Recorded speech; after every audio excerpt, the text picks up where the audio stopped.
Welcome to X-Men Evolution, episode 42 of Cyclops is Waiting for Me, an X-Men animated recap podcast. Rod, I realize I have to go through and change a bunch of names because I say animated series in the titles for a bunch of them that are Evolution. So that's a thing I'll be doing this weekend. Oh, that's fun. And I'm Rod, and I didn't think of something clever to say after this intro. Well, we have to record one more this this night, so yeah.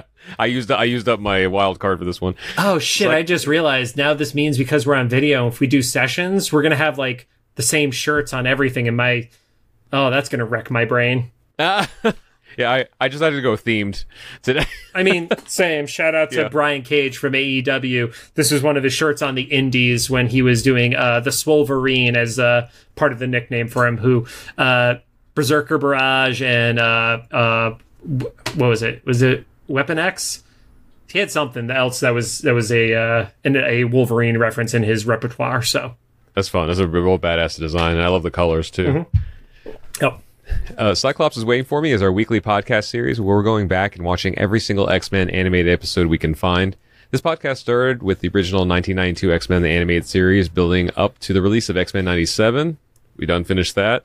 Along the way, we've also launched our companion series, the Xavier Files, with interviews of members of the X-Men community, including voice actors from the series. And we have one on the books, hopefully two, but at least one that's incoming in a few weeks.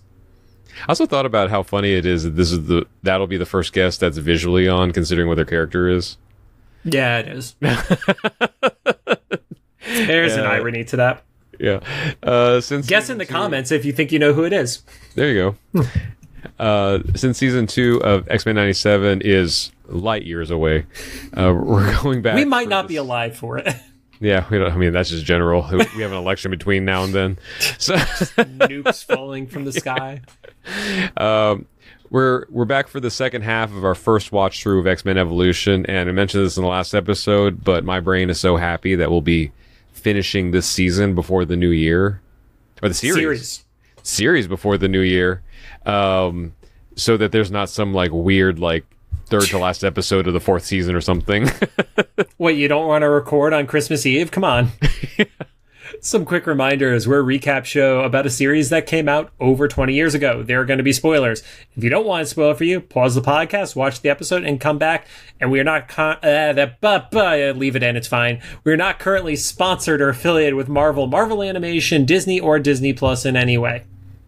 And don't forget to follow us on social media at Cyclops IWFM Pod on Instagram, TikTok, which I just remembered like a couple like days ago and uploaded about 3 weeks of content at once. Threads, X, and Facebook. You can tell how much I'm on TikTok if I didn't even text you, because I'll normally text you if there's something missing that should go somewhere, but I just never go on TikTok. Yeah, I'm usually pretty aloof and flighty, but this last couple weeks specifically, because I've mentioned this in other episodes, I have my music podcast going now, and it's taking way more brain bandwidth than I even anticipated. But yeah, so all those clips are there now. If you were one of the few people that were like keeping track of it, and you're like, there hasn't been like a clip for a while. Yes, you're correct. They're all there now though. And of course, make sure to follow us on all your favorite podcast services. Number 1 on CastBox. Number 1 on CastBox. I want that to become a thing. Now on to the show. Today we are talking about Season 3, Episode 12, which should have been the season finale, but it's not, and we'll get back into that next week, titled Dark Horizon Part 2. It aired on August 16th of 2023. 2003. Currently sits at an 8.2 star rating on IMDb. I think this might have been my favorite episode of Evolution so far. Yeah? It felt like a superhero show, finally. I can see that. I don't know if it was my favorite, but I thought it had a lot of really great moments in it. So, I just liked how there was not just action, but like it seemed it was choreographed and power sets were thought out and stuff, and it was very minimal. I don't think there was any of the school drama this time around because they're completely out of the school now. Yeah, there was no school drama at all. No mention of the fact that this is technically like, within not sleeping of their graduation day kind of scenario for Jean and Scott. That's true. Yeah, they went straight from their So if we go by cartoon or X-Men universe's logic, is them graduating going to be Evolution's version of Jean and Scott getting married from the animated series? Like they can never graduate because it keeps getting ruined? I think you don't actually need to like get handed your diploma for a graduation to count in the US, so I think it's okay. But same with marriage. That's what we said about the Oh yeah. Well, it all depends. If it was Morph legally allowed to sign their marriage certificates. Yeah. Yep. So wait, because before what was like they couldn't have the ceremony, so they didn't really get married because they didn't have a priest say you are now a man and wife. Yeah. Yeah. So this time around, is it like, did they graduate? Yes, they did. Yeah. It'll show up in the mail like a month and a half from now. So technically, it's kind of funny when I graduated college. Mm-hmm. So just to paint the picture a little bit for everybody, like I'm, come from an immigrant family. I was the first one in my family to graduate high school, first one to graduate college. So it was a big deal for my parents. They came out for my graduation, and I walked. I did the whole thing. I received, you receive the fake diploma on stage, right? Mm-hmm. Like a little paper, and then afterwards, some office gives you, your actual the framed diploma. So we do the whole thing. My parents are super proud, everything. We go to take pictures. Even I know that I need to like suck it up and just do these pictures because this is a big deal generationally and stuff. Of course. We open the box, and instead of a diploma, there's a paper saying I owe like $10 for a parking ticket on campus. The best part was, since it was on like a Saturday or Sunday, it wasn't open until Monday or Tuesday. And when I went to go resolve it, I didn't have a parking ticket. That was just a clerical error. And so I thought you were going to say like your mom wrecked shop when that happened. I don't remember what happened. So that's either good in that everyone was calm, or bad in that that has been blocked from my memory, whatever she did. Because my family was out of town by the time I actually got my diploma. So I don't think there's actually any pictures. I have to go back and check, but I don't think there's any pictures of that. So like, it's just you with a box. So technically, I did the opposite of what happened here with Gene and Scott. I did the whole ceremony, but technically did not graduate until like 3 days later. So fun because of a clerical error. Yeah. Anyway, this does do a previously on, but it makes sense this time. Yeah. So previously on, it's more about Mesmero, more of Rogue and taking the powers and stuff like that, and then them all getting trapped into the chamber. So doing what he does best, Pyro lights up the room to kick it off. Also, this show does a great job of undoing a thing that happened like in an episode or like 3 episodes prior, because they made a point of all the lights going out, and then Pyro easily lights up the room again. Yeah. like them blowing out the candles did nothing, essentially. Yeah, I see, he did that, and I was like, oh, okay, so we're doing this. Is Kitty just going to walk through the tomb door that they got locked behind? That would make sense. So the statues come alive. The Cyclops optic blast doesn't really do much to it. So that gave me the impression, at least at that point, that it was something that was like mythical because it was making statues come to life. We find out later in the episode they were actually robotic, which now is confusing to me why the Cyclops' blast does nothing, considering it could take out the Juggernaut. And Sinister. Or I guess we haven't seen Sinister in this one yet. Yeah. We have a moment where Colossus saves Kitty, but then the floor collapses, and when that collapse happens, the Nightcrawler gets sucked down in there with them. So when that happened, I actually shot Rod a moment. I'm like, I'm kind of loving the Kitty Colossus references right now. This is the part you were talking about. Yeah, because I can see that. Well, and also, aside from what you've heard us talk about on this show, how familiar were you with the Colossus Kitty like relationship of it all that existed? Nothing except for Pride of the X-Men. Which was barely anything, because she comes across as way younger than him at that point, too. Yeah. Here, what I did kind of see a little parallel for, though, was this made sense to me because of Colossus's relationship with his little sister, the Magic.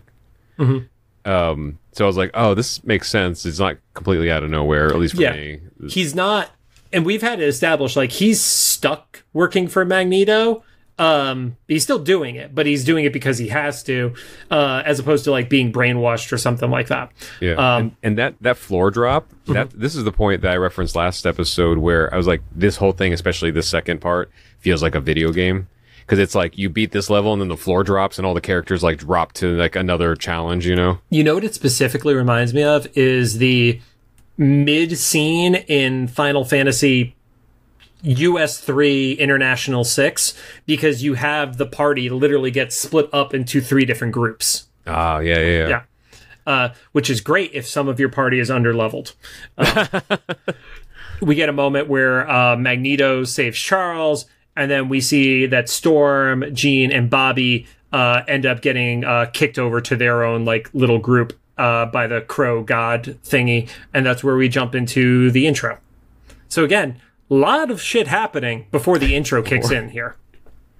Yeah, I think I looked at the time this time. I was like, wow, after the intro, there's only 15 minutes left. Mm-hmm. Yeah, I don't think it was that point, but there was a part where I was like, looking at the time code, and I was like, there are 7 minutes left. How are we going to get through the rest of this? But from a pacing scenario, they actually did it. So, yeah, I was still trying to reconcile. I looked at the time and I was like, there's 1:47 left, and I don't see how this goes into cruise control. Right. This is before I knew what I knew. Yes. Last episode. So we get our pairings. You have Beast, Magneto, and Xavier together. They get stuck behind one door. In another room, you have Cyclops, Pietro, and Pyro, who are together. And then Pietro just proves how absolutely stupid he is, where it's, all right, if we move really slowly, we should be able to sneak out of here.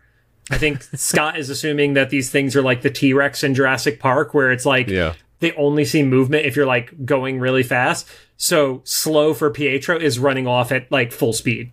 Yeah, or he's just trying to. Yeah, he's just trying to like leave everybody behind. Yeah, save his own ass, and he triggers the statues. Isn't that the trope of like if you're camping and bears attack, you don't have to be faster than the bears. You just have to not be the slowest friend. Yeah, you have to be faster than one other person. Pick the bear. So you have Storm and a passed out Jean and Bobby who are fighting. Bobby's able to like make the ice slide and freeze one of the statues. Before we keep going on it, I do want to point out in the previous episode, they specifically said he's going to have to bring his most experienced students.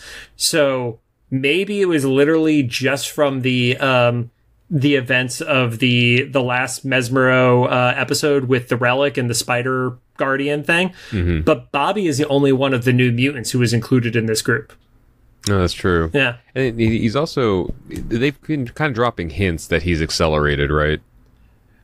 I mean, he was also the one who crashed the Blackbird or the X-Jet in like 14 seconds, so. Yeah, but that was, last season, right? Yeah. Was it this so, season? Yeah, so like they're showing like some character he's getting his growth. shit together. Yeah. You see 2 Sphinx statues, and they start to come to life. And then, again, in hindsight, makes a lot of sense. At the time, Storm shooting Stone with lightning. I was like, Storm, you know that doesn't do anything, right? He's just energy beams. Yeah. And we get a moment where Colossus is looking to beat through a wall with his bare fists, or his metal fists, and then almost murders Kitty by punching in the face. Yeah, super cute moment. That's what I thought you were talking about. I was like, oh, was he being sarcastic about this? No. The moment that I texted you about, we haven't gotten to yet, but I just I love that they took the time to put this trio together specifically because, and I even had to look this up, I forgot at one point, Kitty as Shadowcat, Nightcrawler, and Colossus were all parts of Excalibur at the same time. Oh. And I always forget that Colossus was a part of Excalibur. I always think of Shadowcat and Nightcrawler, especially with like the Marvel trading cards era, because you would always see like those two with Captain Britain and Megan and stuff like that. I, for some reason, and Phoenix as well, but I always forget that Colossus in the 90s, like 95 or so, became a part of Excalibur. So, Xavier does a telepathic call out to let everybody know what's going on. Beast starts reading the hieroglyphics, and if you had only watched part 1 and listened to me talk about it in the previous episode, you probably were wondering, what the fuck is John talking about? That didn't happen in this episode, which is accurate. It's in this episode where we get the whole Rama-Tut, Kang, bringing technology from the stars, and we get the flashback to Apocalypse being the mutant baby found in the desert. That's right. Okay. So I jumped ahead. That's fine. And that's where, it's acknowledged that he was named in Saba Nur, which is the first one, which I believe I corrected in a previous episode as being inaccurate to what that translation means. But he was basically under the protection and training of Baal, and Tut basically orders their destruction. I believe the difference in the comic versus this version of it is he is the only survivor. But it the whole group of people that found him, the Askani, not the Askani, Askani's Cable. I didn't write the name down, but there was something where Tut had basically ordered this tribe to be attacked, and that was why Baal raised him to be a force against Kang, essentially. So kind of like the Egyptian version of Guardians of the Galaxy. The MCU version of Guardians of the Galaxy. Yep, that works. With Chris Pratt's character. I like though, they go to say, well, he was the only survivor, so he chose the name Apocalypse, which makes no sense because English is the language the word apocalypse comes from. Yeah. Yeah. Or just everybody speaking English. Yeah, but it's they had in Saba Nur, which was, his, based off of the language at the time, but it's but he chose an English word before English existed. There's an unnamed movie that I was in a focus group for recently, and they were like, do you have any criticisms of the story and stuff? And I was like, listen, I know it's not going to be this serious, but we just traveled to several different countries and worlds and everything. It was a big deal, the story. Everyone spoke English, and everyone's names are clever, English puns, English words. Yeah. So I don't want you to change it because of that, but if you're asking for story beats, then I don't think this is the movie to do it. Fair. We cut over. Scott is still using his blast, and it finally blasts through one of the arms, and that's where we figure out that it is an electronic scenario. And I'm like, oh, now I don't feel like Storm was doing the bad thing. She might not have known why it was the good thing, but she was at least doing the right thing. So was this supposed to be more evidence that Rama-Tut was an alien? Time traveler. Okay, it was a time traveler printing. Okay. Because there is a comment later on that is essentially, it was made here on Earth in the future, and then that's a throwaway line. So yeah, okay. That's why is either time traveler or aliens, though. Because they earlier they said Beast said seem to fall out of the stars. Seem to? What? Why don't you clarify that? Yeah. Quicksilver is able to trip one. It busts through a wall where we get the reveal for Bobby, Jean, and Storm. Storm continues zapping the Sphinxes down. There's a moment where Jean is able to wake up, and she does the telekinetics save, and then you get the Scott Jean hug moment. Mm-hmm. So they still not had the conversation. They should have had it right there, because they were going to have it in a concert. So why not do Why You're Going to Die? No. Then we find out more of what happened with Apocalypse, where he basically took down the Pharaoh. Rama-Tut is never seen again. And then using the Eye of Ages, which I actually didn't look up to see if that was a thing from the comics. But Xavier is able to interpret that he wanted to basically turn humans into mutants. And he uses the eye, ends up draining his own life force, and then his council sees this as an opportunity to turn on him, and they seal him inside of this own not coffin thing, but essentially a coffin thing. Yeah. So when you asked before in the last episode of how familiar that I was with this Apocalypse origin story, I don't think I knew any of this part.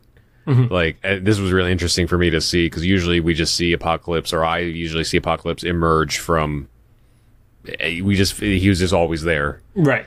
So this part I did not look up around him being sealed off, if that is still accurate. So that might be accurate, or it might be a part of evolution. I wish we had John Reisinger here, because he would probably be able to give us like 7 references to where it's accurate, where they countered it, and then when they they redid it to make it fit the retcon continuity. Yeah. So, or even just this idea that he was like had his life force drained, and then was kind of like encapsulated in time, and then like his origin really was when these kids woke him up.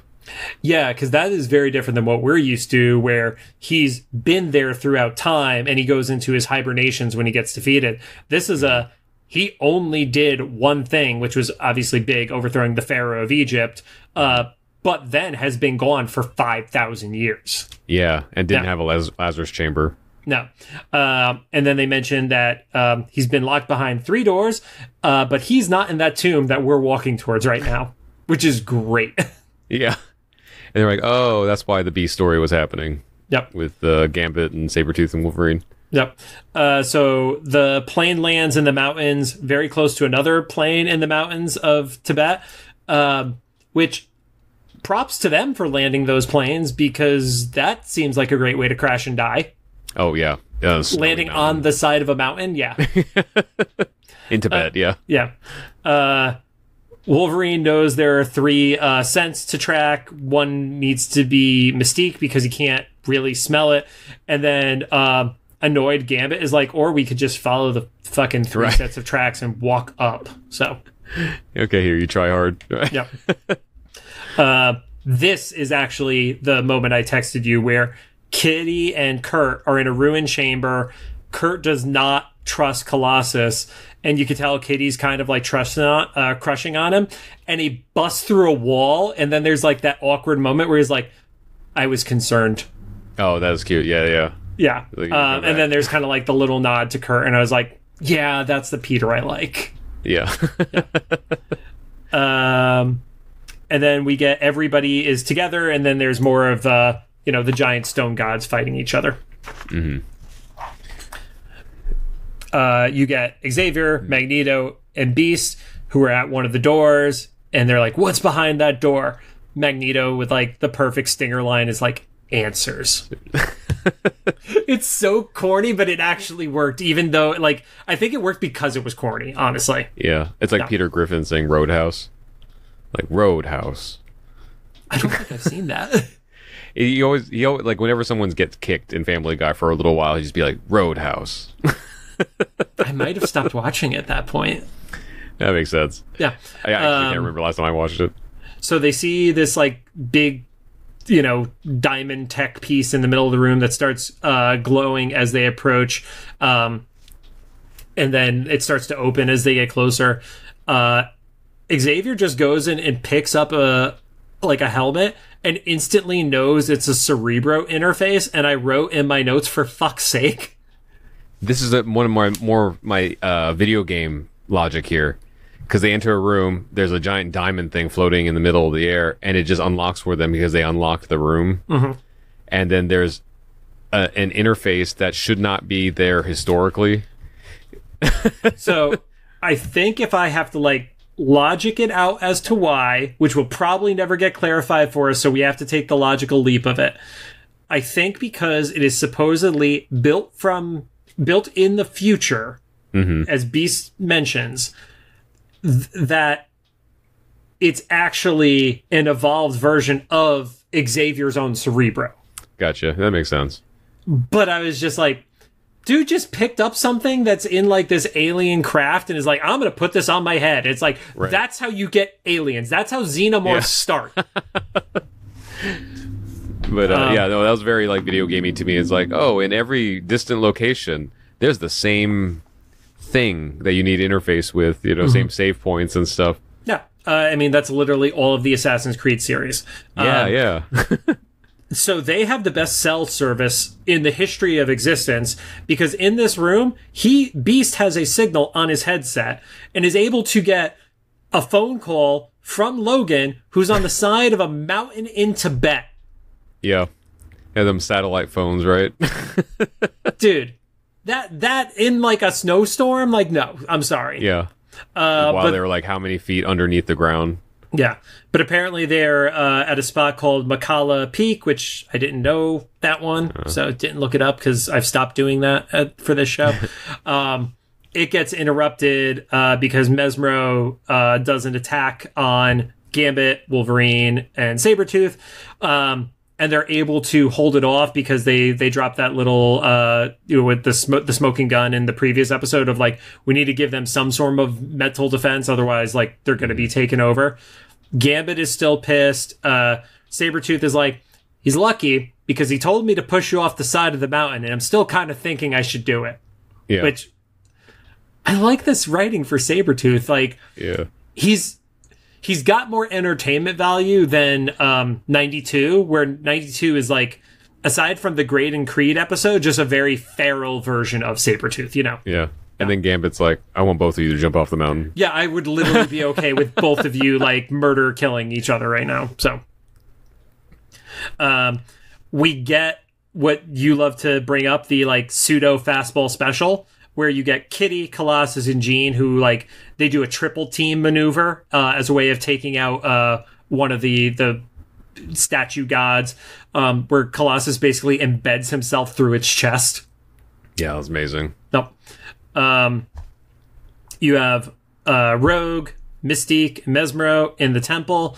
Mystique is very pissed off to find out that she is the final key.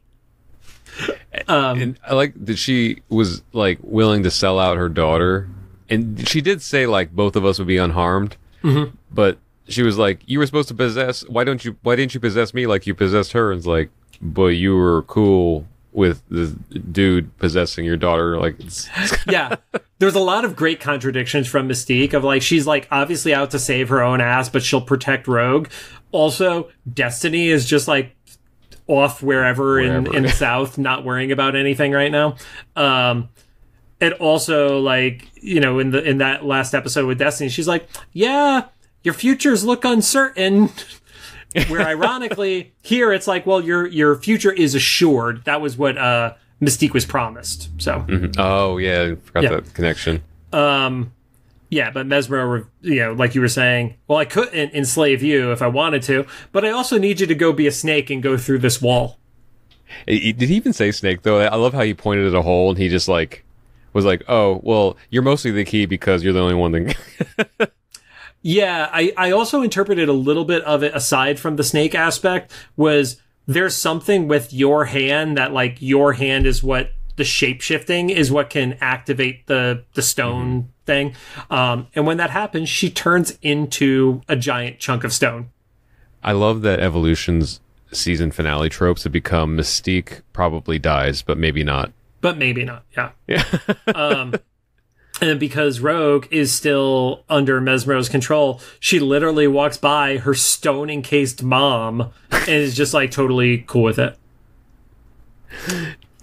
At that point, Gambit blasts the door. One thing that we had pointed out in a previous episode with Gambit was the way his powers were shown. It was blue. They actually made it closer to the color scheme that we're used to in this episode. Yeah. It was really cool to see him, like, use it kind of in a creative way that made sense.